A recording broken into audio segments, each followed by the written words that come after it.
US, magpapadala na umano ng anti-ballistic missile defense system para sa Israel kung mapagtatanto umano ng US na magsasagawa ng panibagong pag-atake ang Iran laban dito.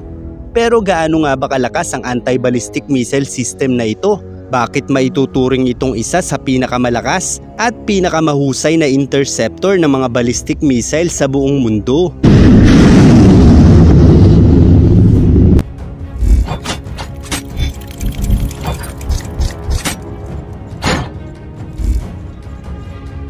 Ito ang Terminal High Altitude Area Defense o THAAD, isang klase ng anti-ballistic missile ng US at ito ay may tuturing na isa sa pinakamabilis at pinaka-epektibong missile interceptor sa buong mundo na may kakayahang maglakbay sa bilis na Mach 8 gaya ng pinakamabilis na hypersonic missile sa buong mundo.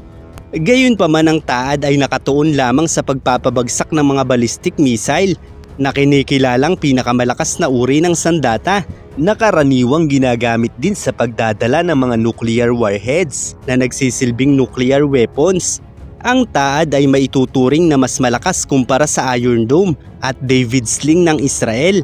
Gayunpaman ang David Sling na may bilis na Mach 7.5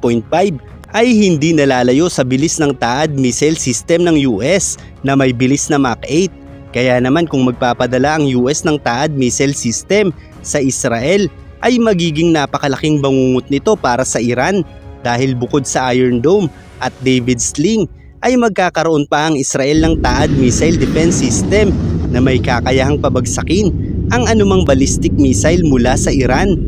Bukod pa rito, ang Israel ay nagtataglay din ng mga Patriot missile system kung saan bagamat nakatuon lamang ito sa pag-atake ng mga short at medium range missile ay ito naman ang maituturing na pinakamabilis na missile defense system na may bilis na Mach 10 o 10 beses na mas mabilis kaysa sa speed of sound. At pumapangalawa lamang dito ang supersonic missile na BrahMos, habang ang pinakamabilis na hypersonic missile naman ay sinasabing umaabot lamang ng Mach 8, habang ang mga long-range ballistic missile naman ang pinakamabilis sa buong mundo kung saan umaabot ng Mach 22 ang pinakamabilis na klase nito.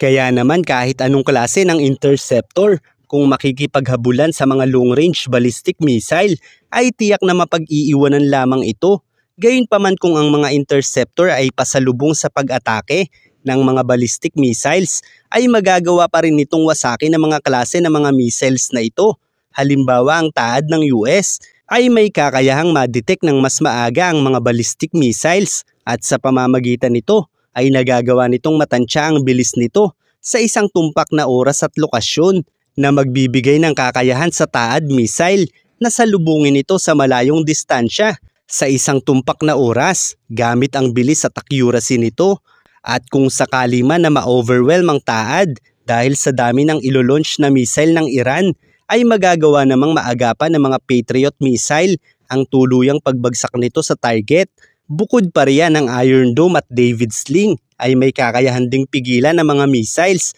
na mas malapit na sa target nito. Kaya't kung magtutulungan ng mga missile system na ito para sa Israel, ay mas magiging maliit ang tsansa na muling makapasok ang mga ballistic missile ng Iran laban sa kanila.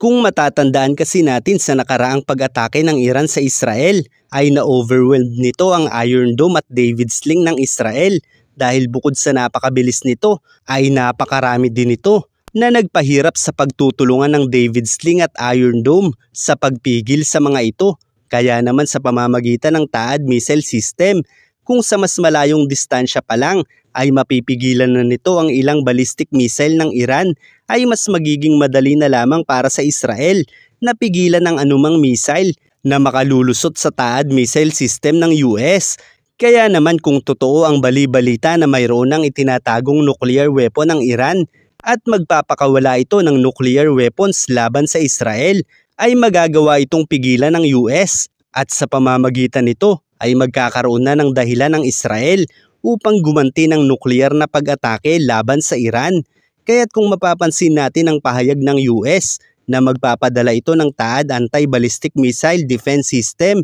para sa Israel ay hindi pa nila ginagawa. Sa halip ay ipinapaalam pa lamang muna nila ito para sa Iran. Dahil sa ganitong paraan ay napakaraming magiging contingency plan ng US laban sa kanila. Halimbawa kung dahil sa pahiwatig na ito ng US ay mabahala ang Iran, ay maaaring hindi na muna ito muling umatake pa laban sa Israel, at sa paraang ito ay mas maraming oras ang magagamit ng Israel laban sa Hezbollah nang hindi direktang tumutulong ang Iran sa labanang ito. Gayunpaman sa kabilang banda ay maaaring maisip ng Iran na muling umatake na ng mas maaga habang wala pa ang THAAD missile ng Amerika. Gayunpaman ang gagawing pag-atake na ito ng Iran laban sa Israel ay magdudulot ng matinding kondemnasyon ng US laban sa Iran dahil mapangangatwiranan nito na sa kabila ng kanilang pagpigil na gumanti ang Israel laban sa Iran ay muli pang umatake ang Iran dito. Sa ganitong paraan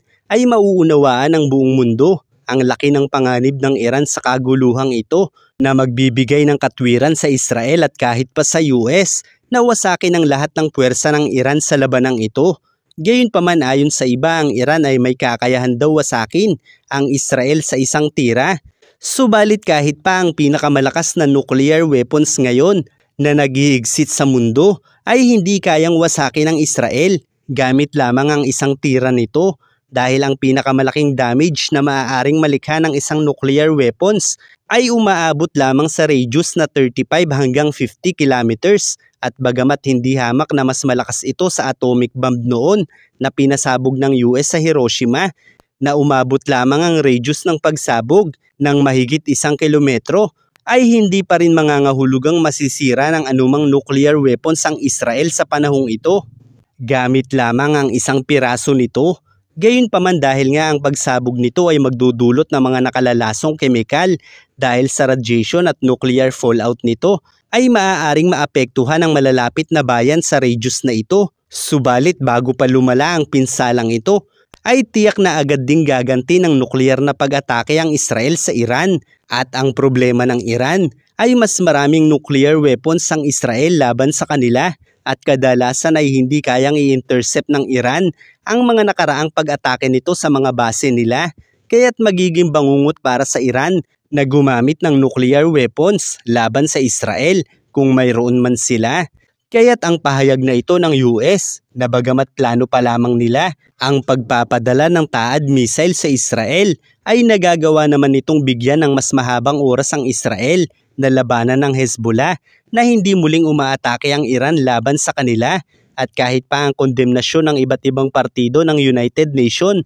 laban sa ginagawa ng Israel ay malinaw na kayang i-handle ng Amerika dahil sa pamamagitan ng mga kondemnasyon na ito na sinusuportahan din naman ng mga Amerikano ay naipaabot nito sa buong mundo ang pagiging neutral ng US sa labanang ito. Subalit sa kabila nito ay hindi natin maitatanggi na maraming armas pa rin ang ibinibigay sa kanila ng mga Amerikano, at sa panahon ng kagipitan ay hindi rin sila maaaring pabayaan ng Amerika dahil sila ang nagsisilbing pundasyon ng mga layunin ng US sa gitnang silangan na nagagamit nila laban sa mga terorista. Kaya't kung labanan ng katwiran at estratehiya, ang lahat ng ikinikilos ng US ay may mga contingency plan na naaayon sa reaksyon ng bawat isa. Kaya't sa huli ay masasabi kong sila pa rin sa huli ang tatapos ng digmaan kung hindi titigil ang Iran sa mga masasamang balak nila.